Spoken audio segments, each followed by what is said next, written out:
SIR कर करके इन्होंने यहाँ पे तमाशे किए। लेकिन अब जब इनको बोलने की बारी आई एसआईआर पे, तो अध्यक्ष महोदय जी, हम देख रहे हैं कि कल leader of opposition Rahul Gandhi ji ने, मुझे लगा क्या खुलासा होगा, हम भी बड़े उत्सुक थे, सारी साल हमने एक ही शब्द सुना है, अब ये क्या ग्रैंड रेवलेशन होगी। लेकिन राहुल गांधी जी जो लीडर ऑफ ऑपोजिशन है, उन्होंने कल जब कहा खादी है, खादी में धागे हैं, धागे में लोग हैं, लोगों के अंदर, उनको जब कहा गया कि आप पॉइंट की बात कीजिए, तो उन्होंने कहा कि मैं अपना फ्रेम कर रहा हूं, मैं अपना आर्गुमेंट फ्रेम कर रहा हूं। और इतनी देर बाद जब वो फ्रेम करके पहुंचे, तो ले देकर वो वापस उसी अंतर्राष्ट्रीय मूल की। मैं बिहार के बारे में कहूं, पिछली दफा बिहार का जिक्र आया, चुनाव भी था वहां, तो हमारे दोस्त लोग भी नाराज हो गए कि बार बार बिहार आ रहा है, बार बार बिहार आ रहा है। अरे साहब, बिहार नहीं आ रहा था, चुनाव की बाहर आ रही थी, कुछ भी नहीं था। आज भी बिहार पलायन का दंश झेल रहा है। रोजगार के मामले में हम सबसे निचले सूचकांक पे हैं। मैंने कल या परसों एक सप्लीमेंट्री क्वेश्चन में कहा था कि सर, बिहार के हिस्से में ट्रेन आती है, निवेश किसी 2-3 अन्य राज्यों को जाता है। सर, ये परिपाटी बदलनी चाहिए, बिहार में भी निवेश आए और देश के दूसरे हिस्सों से ट्रेन आए बिहार। हम ये चाहते हैं। ये कैसे होगा सर? इसके होने के लिए बिहार को देखने का आपको गैर राजनीतिक नजरिया विकसित करना पड़ेगा।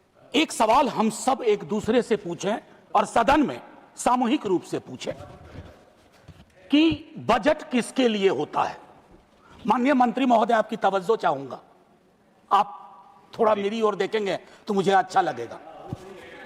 तो माननीय उपसभापति महोदय, एक सेकंड प्रयास। माननीय उपसभापति महोदय, मेरा यह मानना है कि हम सबको ये सोचना चाहिए कि आखिर बजट किसके लिए होता है, उसकी प्राथमिकताओं में कौन है, एप्रोप्रिएशन के आधार क्या है, क्या वो आधार हमारे समावेशी विकास के चरित्र से मेल खाते हैं या नहीं।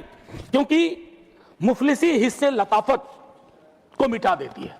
मुफलिसी हिस्से लताफत मतलब मैं अच्छा हूं, मेरे अंदर का गुण मिटा देती है, और भूख आदाब के सांचे में ढल नहीं सकती।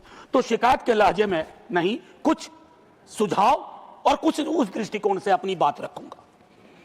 माननीय वाइस चेयरमैन साहब, चिंता का विषय है कि ministry of labour and employment, ministry of minorities affairs, ministry of tribal affairs, ministry of Panchayati Raj में एलोकेशन ऑलमोस्ट स्टैग्नेंट। और ये चारों मिनिस्ट्री, इसका दायरा कितना बड़ा है, यह हम सबको सोचना चाहिए। मिनिस्ट्री ऑफ सोशल जस्टिस के बारे में विल्सन साहब विस्तार से कह गए, मैं उस पर और टिप्पणी नहीं करना चाहता, लेकिन मैं ये जरूर कहूंगा कि अगर इसके दायरे को देखेंगे तो इसके एलोकेशन से चिंता सिर्फ हमारी नहीं होनी चाहिए, यह चिंता सामूहिक रूप से पूरे सदन की, एक एक व्यक्ति की होनी चाहिए। माननीय वाइस चेयरमैन साहब, पीएम किसान निधि 2019 में 6,000 रुपए थी। आज कौन सा बरस है? 2026। कितनी है निधि? 6,000 रुपए। क्या कोई फर्क नहीं पड़ा?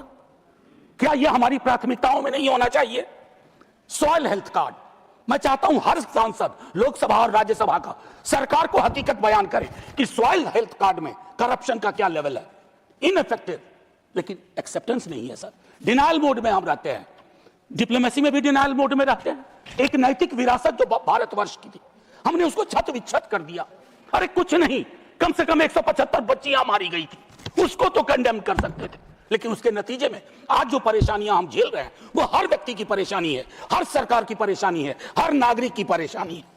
माननीय उपसभापति महोदय, एजुकेशन के बारे में, चूंकि ये मेरा क्षेत्र भी है, मैं एक विश्वविद्यालय से आता हूं और मैं कहूं, सिर्फ आपसे शिकायत नहीं कर रहा हूं, एजुकेशन हमारे देश की प्राथमिकता में नहीं आ पा रहा।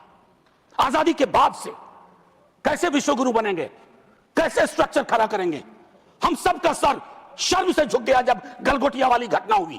मैं आपको ब्लेम नहीं करना चाहता, लेकिन क्यों हुआ वो? इसलिए कि हमने पब्लिक फंडेड एजुकेशन की तिलांजलि कर दी है, इतिश्री कर दिया। मेरा प्राइवेट से विरोध नहीं है, लेकिन कोई तो पैरामीटर हो, गुणवत्ता जांच का कोई तो सिलसिला हो, कुछ तो हम तय करें। अन्यथा माननीय वाइस चेयरमैन साहब, बहुत परेशानी होगी।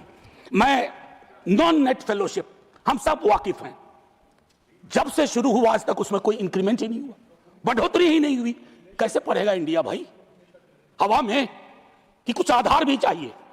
SC ST स्कॉलरशिप्स को लेकर के विल्सन साहब कह गए, अगर आप मार्जिनलाइज्ड कम्युनिटीज में इन्वेस्टमेंट नहीं करेंगे तो you are actually decimating the very structure of an inclusive economy and an inclusive society. You cannot live up to the expectations of your preamble because that does not follow mere rhetorical slogans or garlanding of Mahapurush on a given day. Sir, जल जीवन mission के बारे में विस्तार से शक्ति भाई भी बोले, मैं और कुछ नहीं कहूंगा। अभी इंदौर में सर कंटामिनेटेड पानी पीने से सैकड़ों मौतें हो गई। मैं इस पे पॉइंट स्कोर नहीं करना चाहता सर, विषय पे बोलना चाहिए। मैं एकदम इसी पे जल मैं इसलिए कह रहा हूं, मैं विषय से विषयांतर नहीं होऊंगा। मैं सिर्फ ये कह रहा हूं सर, ये अलार्म बेल है, अलार्म बेल, और सिर्फ बीजेपी के लिए नहीं, हम सब के लिए अलार्म बेल है। कौन सी दुनिया दे रहे हैं अपने लोगों को, ये मैं समझ। उपसभापति महोदय, एक दो और छोटी टिप्पणी करूं। आय की असमानता मैंने बजट में भी कहा था, हम इसे खारिज कर रहे हैं, ये हमें ज्वालामुखी के ढेर पे ले जा रहा है। मैं सिर्फ थॉमस पिकेटी की बात नहीं कर रहा, जो वो कहते हैं कि 1% ने हमारी पूरी राष्ट्रीय आय का लगभग कब्जे में ले लिया। मैं कह रहा हूं आप अपने आसपास देखिए, हम भी अपने आसपास देखें कि आखिर आय की असमानता क्या करती है। ये अवसरों की असमानता में बदल जाती है। गरीबी और आर्थिक असुरक्षा, ग्रामीण शहरी विभाजन वगैरह वगैरह, ये लोकतंत्र को भी माननीय उपसभापति महोदय प्रभावित करती है। एक आग्रह जो बजट में भी किया था, किसी को बुरा नहीं लगेगा, प्रोग्रेसिव टैक्सेशन के बारे में सोचा जाए थोड़ा। इस देश की जो ये असमानता का आर्किटेक्चर है ना माननीय सभापति महोदय, ये आर्किटेक्चर हमें ले जाएगा। इसके लिए आवश्यक है कि विरासत टैक्स को एक बार एक्सपेरिमेंट करें और कर से जीडीपी अनुपात भी बेहतर हो तो प्रोग्रेसिव टैक्सेशन को एक बार हम सोचें। आखिरी सर, मैं आखिरी टिप्पणी करके 23 सेकंड है, ज्यादा वक्त नहीं लूंगा, 1 मिनट ज्यादा से ज्यादा। माननीय सभापति महोदय, मैंने एक चीज कही, सदन पक्ष और विपक्ष से मिलकर होता है।